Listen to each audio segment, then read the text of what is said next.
Welcome to the podcast. I'm Angela Bobier, and this is Life in the Talbot Settlement, brought to you by Tyrconnell Heritage Society, operators of Backus-Page House Museum. In this series, we will do our best to give you a full appreciation of the history of Western Elgin County in southwestern Ontario, from First Nations to the early settlers to the 1950s. Sit back, relax, and enjoy. Before we begin, I'd like to acknowledge funding from Tyrconnell Heritage Society, operators of Backus-Page House Museum.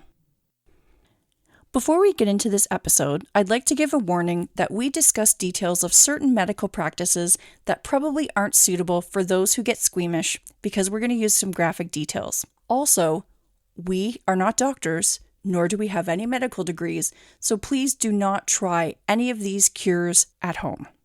If this episode doesn't seem to your liking, I advise you click off and join us in 2 weeks. For a settler, any illness, no matter the severity, could quickly become deadly. Settlers turned to their own remedies for a cure: leeches, hot pokers, cobwebs, cow dung. Let's investigate some of the early healthcare practices and popular medicinal remedies of the 1800s. We often take our health for granted. When we get sick, we have readily available medicines and doctors who cure our illnesses. We are extremely fortunate for the scientific advancements and research giving us the knowledge of how we contract sicknesses and diseases. Back in the day, settlers did not know of the microscopic bacteria called germs, or how it rapidly caused disease. Today, we realize that illnesses are spread by one person catching germs from another.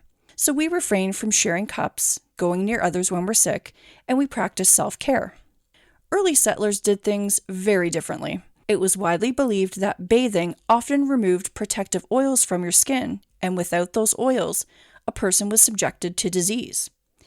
There were many common practices that aided in the spread of illness, such as after washing the floor or doing laundry, the dirty water was usually thrown outside the door. This dirty water could seep into the well and contaminate your clean drinking water. Settlers did not have the same cleanliness standards as we do today, mostly contributing to the fact that they simply did not know of the dangers that they were inducing. Unfortunately, the lack of research and scientific advancements 100 years ago, the pioneers were left to conjure up ideas on how illnesses spread and how they could be treated. People thought that diseases traveled through the air, the water, under the ground, and associated disease with a bad vapor called miasma. Doctors used scented sticks held up to the nose, which was supposed to stop the miasma before it entered the body. Cows, pigs, horses, and dogs are all big animals settlers suspected carried disease around. Little did they know, animals as small as rats could carry disease as well. Small animals, such as the rat, could fall into the common household well, causing the spread of disease. The cause of sickness was unknown, and doctors treated symptoms, not the cause. For example, a little boy had a high pulse. The doctor would simply give him medicine to slow the heartbeat, not cure the cause of the high pulse. Settlers had very different treatments than we do today. People who had fevers were kept under layers of blankets. We understand now that the easiest way to break a fever is by taking a cold bath. While being tucked in with mountainous blankets, settlers were told not to allow sunlight or fresh air into the room. They believed that cold, fresh air would make the person even more ill. Being bedridden from the simplest of sicknesses was a regular occurrence, though a little exercise is important in recovery. Community members would often take turns nursing the sick, reading books, praying, and lending a kind hand. In the 1800s, most doctors learned the trade of medicine through an apprenticeship. A young man who was about 15 years or older, aspiring to become a doctor, would move in with a physician and trade their labor for the education. The arrangement usually lasted about 2 to 6 years. However, some students continued to a formal medical school for an extra 2 to 4 years. Nevertheless, at the beginning of the century, most physicians were opening their practices without a degree. This was easy to get away with since medical practices were very rarely inspected. Dentists were often the town blacksmith because they had tools. While getting your horse's shoe fit, you could also get that pesky tooth that's been bothering you pulled out. Medical methods at this time could be very harmful, especially ones that were used to rid the body of disease.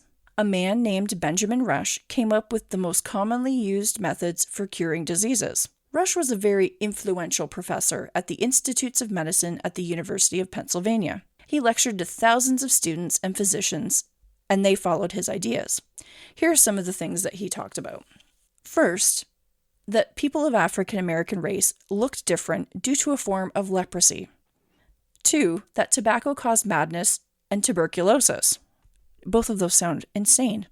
Though Rush's disease treatments were not helpful and most of his beliefs were outrageous, he was, however, ahead of his time by giving humane treatment to the mentally ill. Rush, like most doctors in the 1800s, encouraged phlebotomy, purging, puking, sweating, and blistering. A phlebotomy, better known as bloodletting, is the process of draining a patient of blood by applying leeches or cutting the flesh. Let's discuss the process of leeching. First, a patient's skin was shaved and washed. A tube containing a leech was turned on top of a vein. Milk or a drop of blood was used to encourage the bloodsucker to latch onto the spot. And once the doctor thought enough blood had been taken, salt was sprinkled over the area, forcing the leech to unlatch. The leeches would be taken off and put back into the jar for the next patient to use.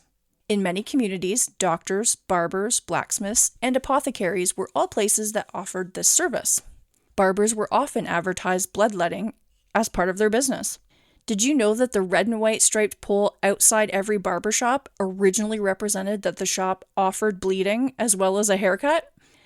Red symbolized the blood, and white stood for the bandages.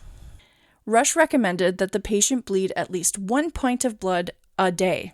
Medical professionals thought that by bloodletting a patient, they were relieving tension on constricted arteries and letting the poisonous bad blood drain out of the body. However, quite the opposite was happening. Bleeding only weakened the patient, causing less of a chance for recovery. Bleeding was a very popular remedy and was used as a solution for many health problems. Today we donate blood to others, which is a very safe act.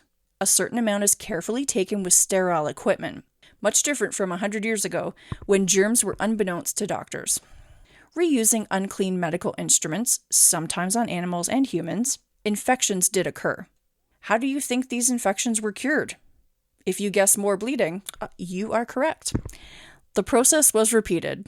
Wiped clean of visible dirt, the same dirty tools were used time and time again for bloodletting.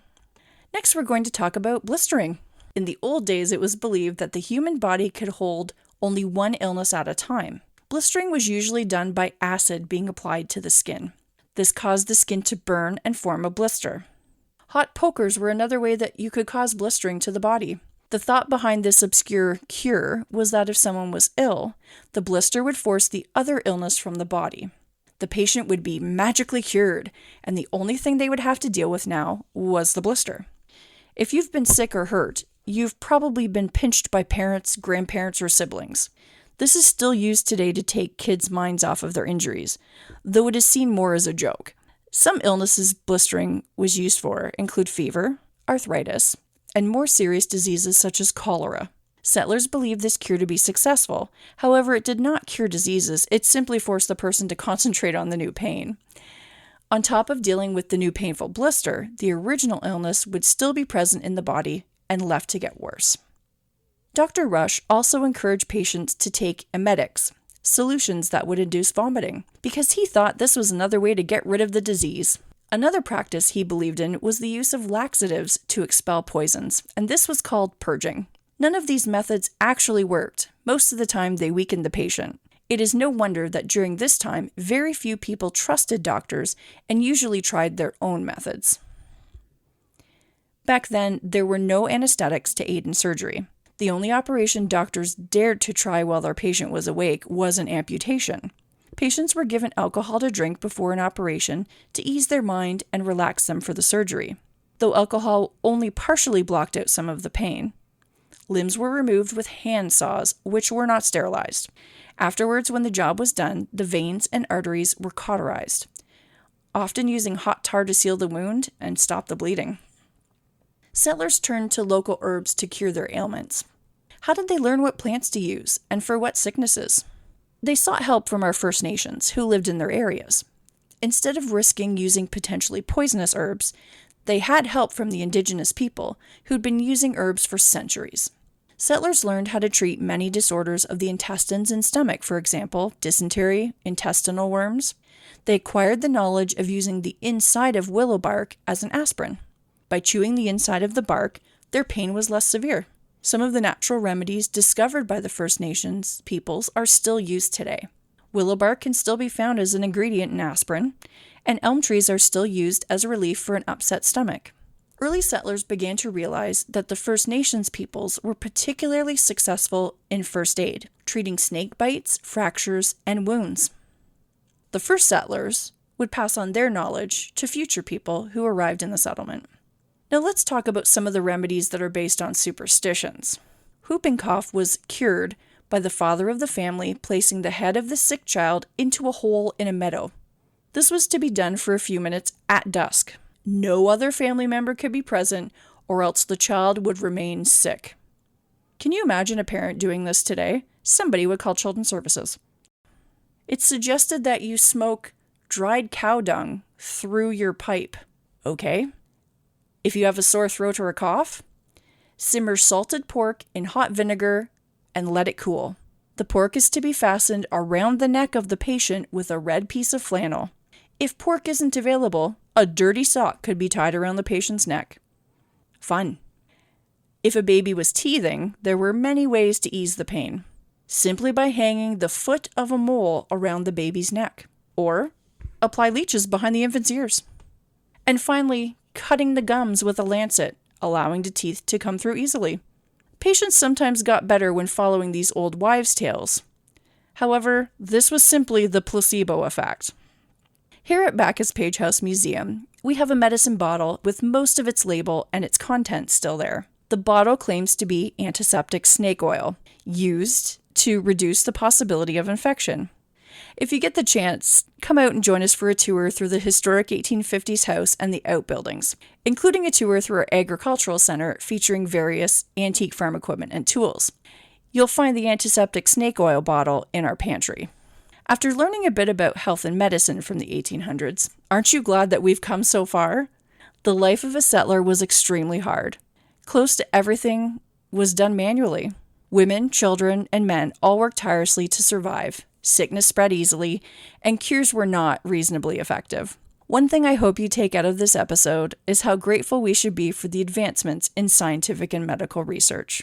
Again, please do not try any of these remedies or cures on yourself or others. We do not recommend or endorse any of the options mentioned in today's podcast. Thank you so much for listening. We'll be back in 2 weeks with another episode of Life in the Talbot Settlement. Please share the podcast with your friends and follow us on all social media platforms at Backus-Page House. The Backus-Page House Museum and Tyrconnell Heritage Society acknowledges the land we are on today as the traditional territory of First Nations people.